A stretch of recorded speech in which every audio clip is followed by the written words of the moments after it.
Hello everyone, welcome to Chase Educational Videos. In this video I am explaining hardware synchronization using swap instruction. So in my previous video I explained hardware synchronization using test and set instruction. To refer that video, you can find the link of that video in the description section. So before that, if you want to know what is a critical section, you can go through that video also. The link for that video also is in the description section. So if you are not subscribed to my channel, please subscribe to my channel. To get the notification of my new videos, please click the bell icon. So let me begin the explanation of hardware synchronization using a swap instruction. So before understanding these things, right, you need to understand one thing here. The first thing is the problem. When two processes try to access the same data at the same time, right, chances are there one of the process may access incorrect data. That condition is called as race condition. Understanding, guys? When two or more processes try to access the same data at the same time, chances are there one of the process may access the incorrect data. Then that condition is called as race condition. Now, how to overcome that race condition, right? How to overcome this problem? So I can overcome this problem using a critical section problem. So I can implement the critical section using a software, or I can implement the critical section using a hardware. So first of all, you should know what is a critical section problem.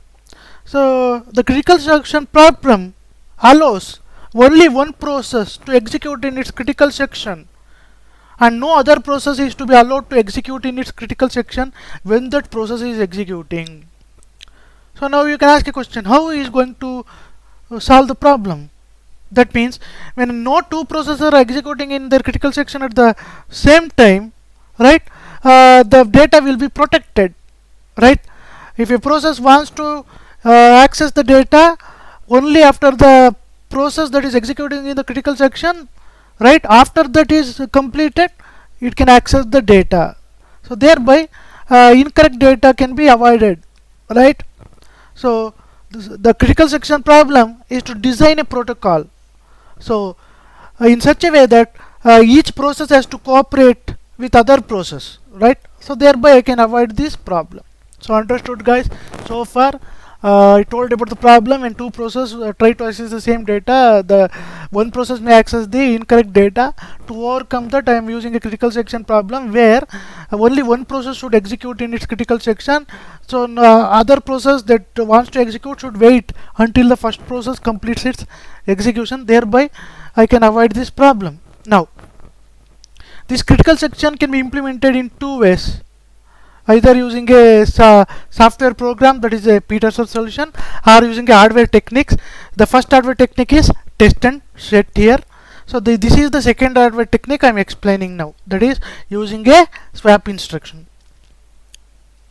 So now, what is a swap instruction, right? So swap instruction is executed atomically. Atomically means when the instruction starts executing, it can't be stopped by any of the interrupts. Either can be program interrupt or CPU interrupt, whatever interrupt it may be. You can't stop the execution of this swap instruction, right? So it will executed automatically, atomically, right? And to implement this swap instruction, I am using a Boolean variable, that is a global Boolean variable lock, right? Remember this is very important. So I am using a variable called lock to implement this swap instruction, right? And the value of that lock will be initialized to false initially, right? So lock variable I am using, and the value of the lock is what? False. And also along with that lock variable, I am using another variable called key variable. Getting, guys? So swap instruction executed atomically, and I am using two variables, lock and key here, and lock value will be initialized to false initially, right? Now this is the definition of the swap instruction. It is very easy one. See here, I will explain the working of this swap instruction. First, this is the definition part of the swap instruction. So you know that in function there are two types, definition section and the declaration section. Definition section contains the actual code of the function. Here this is the actual code of the swap instruction. I can use this swap instruction in my critical section code, right? See, working I will explain now. So same definition section I am taking here. So here I consider two variables, a and b. So how many variables I am considering here? I am considering two variables, a and b. And see here, the variable a value will be true and the variable b value will be false. I am considering like this. To explain this, I am considering. You can consider any values for a and b. For example sake, I am considering the value of a as true and the value of b as false. And along with these two variables, I am using another variable called temp, that is temporary variable, and that variable is not going to hold anything. Initially, the temporary variable will be empty, right guys? So three variables, a, b and temp. A is true, b is false, and temp will be empty. So now we will see the working. So see here, according to this statement, see here, boolean pointer. Here listen carefully, this swap definition part is using the pointers. This is star a means pointer to a, star b means pointer to b. See, so this is the pointer to variable a, this is the pointer to variable b. So now, and this pointer always holds the address, right? You know that. So this is the value of the this is the address of the variable a, that is 1000. 1001 is the address of the variable b. And what is the value that is stored here? A is true, b is false. You can see value a true, value true is stored in the variable a, value false is stored in the variable b. Getting guys? So this is the first statement what I am explaining. So here I have two pointers a and b, both are boolean type. A can store true or false, b can store true or false, only two values. So initially it will look like this, a will be there, b will be there. A contains true value, b contains false value. That means here remember one thing, here I am not going to read the values of these variables, I am going to read the addresses of this particular variables. That is, I am going to read 1000, I am going to read 1001. Getting guys? So now we will see further. So see, what is the second statement here? I am using a temp variable here. The temps holds the pointer of 1000. What is the pointer of a? See, star a means what? Pointer of a. What is the pointer of a? 1000. So temp holds the pointer of a, that is 1000. Getting guys? Here I am not using the values, I am using the pointers, that is addresses. So 1000, if it is holding the temp holding the pointer 1000 means, what does it mean? What is the value you are going to use here? True, because a value is true. It is holding 1000, so it is pointing to the value true. That's why. Getting guys? Temp holds the pointer. When you know the pointer, you can obviously you can find out the value. The value of a is true. See, what is the next statement? Pointer a is equal to pointer b, that is 1000 is equal to 1001. You can see 1000 is equal to 1001. A is equal to b. Now, what is the second last statement? Pointer b is equal to temp. Now, what I am doing here? I am storing the value of the pointer b in the temp. That is 1001 will be stored in the temp. That is, what is the value there? False. So what I did here? Initially 1000 was there in the temp. I swapped that right in the true. 1000 means what? True. Initially the 1000 value, sorry, the true value was there. I exchanged the true value with the false value. Now the temp value is exchanged. Getting guys? So initially true was there. I exchanged, I swapped value of a with the value of b in a temp. Getting guys? Temp, initially it was storing true value. Now after exchanging, temp store the value false. It is going to exchange the values. Earlier temp was temp holding the value a, that means address. Indirectly, definitely it can find the value, right? So it was holding the value a, now it is holding the value b. Very simple, right? Getting, guys? So this is the definition section. In one word, you can exchange the contents. So you can swap the contents. Now I can use this swap function to avoid the problem, that is incorrect data problem. By I can implement the critical section code using this swap function. So see here. So this is the critical section code here. Using a swap instruction, I'm writing the critical section code here. So see how it works. So see here. So so this is the code here. I'm explaining this code. So key is equal to true. So initially, you know that earlier only I explained you lock value will be initialized to false. So you can see here, I told you, right, lock value will be initialized to false. So remember that this is the shared this is a boolean variable lock, right? Getting, guys? This is the global variable. Lock is a global variable. So what is the value of a lock here? False. Now key is equal to true. Now I have the value key is equal to true. Now I have the value for lock also, I have the value for key also. Lock value will be false, key value will be true. Now I will check the condition in the while. Key is equal to true. Yes, key is equal to true. Yes, it's right. Condition true. So that's why it will enter inside the while loop. So what is the next statement? Swap. Swap ampersand of lock, ampersand of key. I told you lock and key, right? So here the addresses,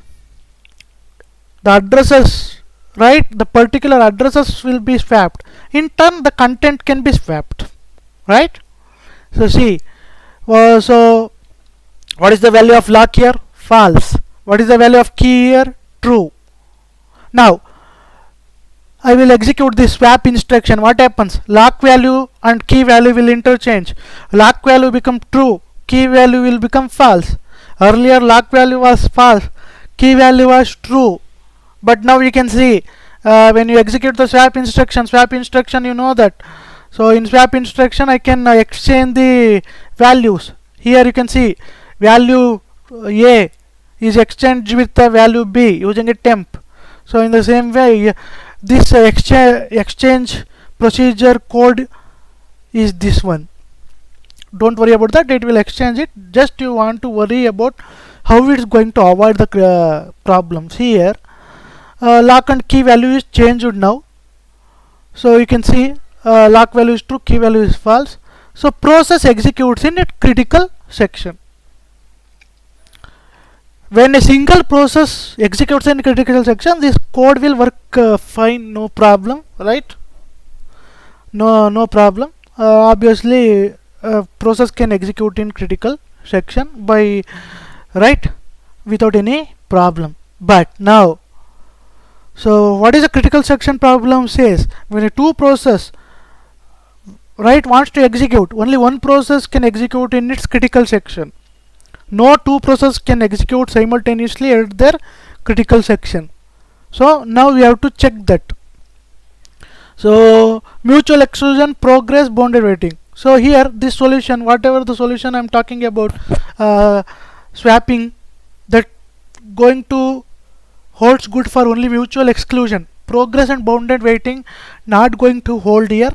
So according to critical section problem, if process P is executing in its critical section, then no other process can execute in its critical section. These conditions will be this condition will be hold good in this problem. But progress, so progress means what? Only interesting process can enter the critical section. If it is not interested, no problem. So that thing definitely it's not going to be hold good here. Bounded waiting, that means we have to limit the number of times that a process can execute in its critical section. That thing is also not hold good here. It's not going to hold good here. Only mutual exclusion is going to hold good here. We will see that. So see, So first I will take up the process P1. So P1 will execute in its critical section. See here, what is the initial value of a lock? False. What is the initial value of a key? True. You know that lock is a global variable and the value of the lock is initialized to false here. So I will check that key is equal to true. Yes, key is equal to true. I will go inside the while loop. Key is equal to true. Yes, it will check that condition is true. Now which process is executing? Process P1 is executing. Now the lock and key value will be swapped. You know that here the swapping takes place. The definition part I already explained it.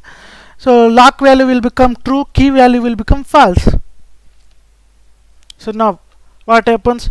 Obviously after changing, the process P1 enters the critical section and it is still executing in its critical section. After swapping, P1 can enter it, right? So while it is true, while is true, right? So P1 can enter inside the while and it can swap that, and obviously it can continue in its critical section. So P1 is still executing in its critical section now. Now suddenly if a process P2 tries to enter its critical section, what happens? See, according to the rule of mutual exclusion, P2 should wait until P1 completes. So now if P2 tries to enter, then it should not be allowed to enter its critical section. We will see that whether P2 will be allowed or not. Now P1 is still executing in its critical section, just remember that. So process P2 tries to enter into its critical section. Now we will see that. Now lock value will be true, it's not false. Why? You can see before entering into the critical section, process P1 changed the value of lock to true, key to false. That's why. See, now lock value is what? True, and key value is what? False. Now key value will what? False. Initial value, don't get confused. Initial values, here initial values was false and true for P1.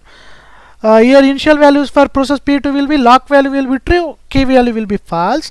But you can see here, before entering, key value will be changed to true. Now P2 will change the key value to true. Getting, guys? Now what is the values? Lock value will be true, key value will be also true. So key value is changed to false. Key value will be changed to true. You can see that key is equal to true. Yes, condition is true. Again, key is true. Yes, it will check whether key is true. Yes, condition true. So it will go inside the swap. Condition true means it will go inside the swap. It will swap lock and key value. But see here, what is the lock value? True. What is the key value? True. P2 changed it. So lock value is also true, key value is also true. Even if they swapped also, no, not a problem. Nothing will change.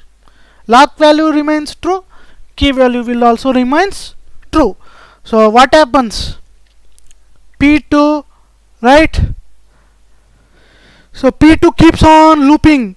So P2 can't enter into its critical section, because when only while becomes false, P2 can enter into its critical section, right? But here what happened? Lock is also true, key is also true, condition true. That's why even if they exchange the values, swap exchange the values, P2 should remain in the while loop only. So P2 keeps on looping in the while. It can't enter into the critical section. So until P1 finishes its execution in its critical section, P2, right? P2 can't enter into its critical section. Getting, guys? P2 keeps on looping in while. P2 keeps on looping in while until P1 finishes its critical section. So once the P1 finishes the critical section, you can see here P1 can change the lock value to false. When the P1 changes the lock value to false, then P2 can enter to the critical section. Getting, guys? So when P1 changes the lock value to false, you can see here again lock value become false, key value true only, the condition true only. So when it's swapped, lock will be true, key will be false. So P2 can enter without a problem.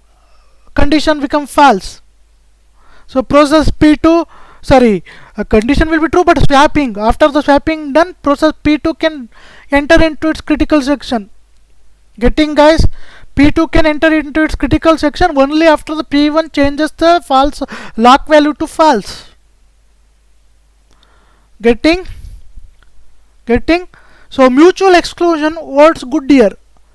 See here, at any point of time, P1 is executing, right here. P1 is executing. When P2 tries to execute in its critical section, P2 is not allowed here until P1 finishes. So mutual exclusion holds good here. Only one process can execute in its critical section. Either P1 can execute or P2 can execute in its critical section. Both of them can't execute simultaneously. It is a very simple thing, guys. Understood, right? So I will brief this earlier. The lock value will be false, key value will be true, condition will be true only. Process P1, swap it. So lock value will become true, key value will become false, and it will continue with the execution in its critical section. Now P2 tries to enter it. When P2 tries to enter it, you can see here P2 changes the key value to true. So it will enter the while loop, but it will swap the lock and key value now P2. So when P2 changes the key value to what it does means it will change the lock value to true and key value also to true. Earlier it was false, but P1 it swapped it, right? So that's why lock value will become true now. So when lock is also true, key is also true. So P2 can't go inside the critical section because it should loop within the while loop only, because the loop condition becomes true. So P2 loops until P1 finishes its execution and changes the lock to false. Once the lock value is changed to false, again you can see here P2 can execute in its critical section, because lock false key true means obviously it can come out of the loop and it can enter into its critical section P2. Right? So here you can see here mutual exclusion holds good, because only one process can enter into its critical section. Here P1 was executing, P2 tried, but access denied to P2. Getting, guys? In the same way, if P2 was executing, if P1 tries, definitely P1 will be not allowed. P2 will continue in its critical section.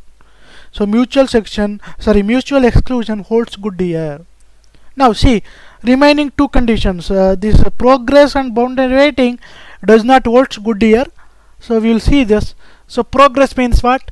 Only interested process should enter into its critical section. See, here I am not asking any process whether it is interested or not. P1 is not asking P2 whether interested to enter its critical section or not, or P2 is not asking P1 whether it is interested to enter into its critical section or not. No, here no interested candidates are taken into account here. Anybody can enter, right? P1 can enter or P2 can enter. I am not going to ask other process interest here. That's why here see, P1 is not asking P2 or P2 is not asking P1. So progress doesn't hold good. Now bounded waiting, what does it tell? So you should give a limit in the number of executions for a process in its critical section. So see here what happens if process P1 is executing in its critical section. When P2 requests it, so P2 must wait until P1 finishes its execution, you know that, right? But after the lock value is changed to false, right, P2 can execute in its critical section, right? Once the P2 execution is over, if P1 is interested to go one more time inside the critical section, P1 can go without any problem. See, lock will be false, key value will be true. Again P1 can enter easily without any problem in its critical section second time also. Again the same process repeats. P1 is in critical section. Now P2 again, if it may request, it should wait until P1 finishes the execution. Again, if P1 wants to enter into the critical section third time, no problem, P1 can enter without any problem. See, lock value is false, key value is true. Again the same process repeats. Again P1 tries to enter into the critical section. Again P1 can enter without any problem, because lock is equal to false, key is equal to true. Anyway, this condition become false, so P1 can enter, execute in its critical section. So here you can observe one thing: P1 can enter as many number of times as it wants. P2 may never get a chance. P2 may never get a chance. So that's why bounded waiting does not hold good here. Only which property is holding good here? Only mutual exclusion holding good here. Getting, guys? So here, to achieve the synchronization, I used a hardware technique called swapping. So this is the definition part, right? I explained it, right? So now this is the code. I explained how when a single process executes, no problem will arise. But when two processes executes, when one of the process requests in its to enter into its critical section, only mutual exclusion holds good. Other two properties doesn't holds good here, right, guys? So if you not understood, or if you have any doubts, please post your doubts in the below comment section. So thank you for watching the video. Thank you. Please don't forget to subscribe to my channel. Please click the bell icon to get the notifications, and don't forget to like and share.